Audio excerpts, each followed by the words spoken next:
UPTD Taman Budaya Kalimantan Selatan membawa puluhan penari dari berbagai daerah di Kalimantan Selatan untuk menampilkan tari anak delapan di Anjungan, Kalimantan Selatan di Taman Mini Indonesia Indah di Jakarta Timur.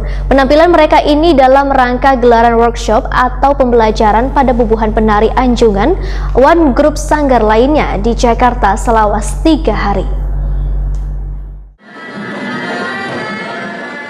UPTD Taman Budaya Kalimantan Selatan membawa puluhan penari dari berbagai daerah di Kalimantan Selatan untuk menampilkan tari anak delapan di Anjungan, Kalimantan Selatan di Taman Mini Indonesia Indah di Jakarta Timur. Penampilan mereka ini dalam rangka gelaran workshop atau pembelajaran pada bubuhan penari Anjungan One Group Sanggar lainnya di Jakarta selama 3 hari dari 6 hingga 9 April 2021. Beginilah suasana persiapan yang telah dilakukan puluhan penari di bengkel tari di Taman Budaya Kalimantan Selatan, Jalan Hasan Basri, Banjarmasin Utara, malam Selasa, 5 April 2021.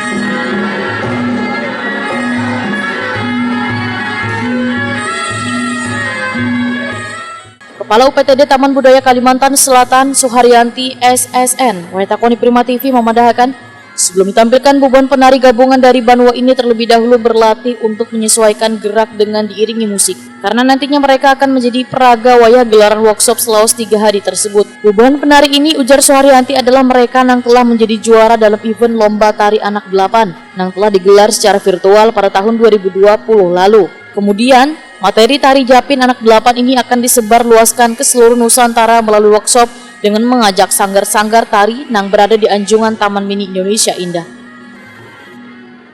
Festival dan lomba tari Japin anak delapan di tahun 2020 tadi.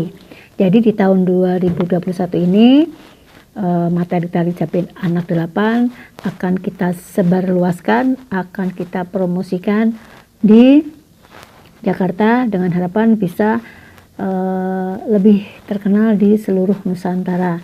Jadi anak-anak ini mereka mempersiapkan dan ada dua pola lantai. Yang pertama dengan bentuk yang benar-benar asli komposisi atau pola lantai tari Japin anak delapan. Yang kedua adalah bentuk pola lantai yang sudah digarap sedemikian rupa sehingga pola lantai di dalam Japin anak delapan ini akan mengalami perkembangan tanpa merubah atau meninggalkan bentuk aslinya. Suharyanti berharap bubuhan peserta yang mengikuti pelatihan ini bisa menyerap gerakan tari anak delapan agar kedepannya tarian ini bisa menyebar luas ke seluruh Nusantara.